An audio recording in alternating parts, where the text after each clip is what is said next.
Maaaring ngayon ine-enjoy mo pa yung meron ka.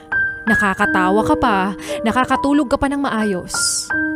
Pero darating din pala yung panahon, ang pagkakataon na babawian ka. Mapupunta ka sa posisyon kung saan mo minsang inilagay yung ibang tao. Malalaman mo kung gaano kasakit, kung gaano kahapde yung ginawa mo sa kanila.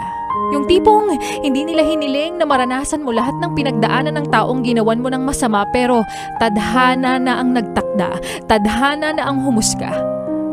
Pero para iparamdam sa'yo kung gaano kasakit ang ginawa mo, malalaman mo kung gaano katinding iyak at sakit ang ginawa mo sa kanila. Unti-unti mong mararamdaman na ito pala yung pakiramdam na sa akin na nangyayari ngayon. At dahil doon, matututo ka.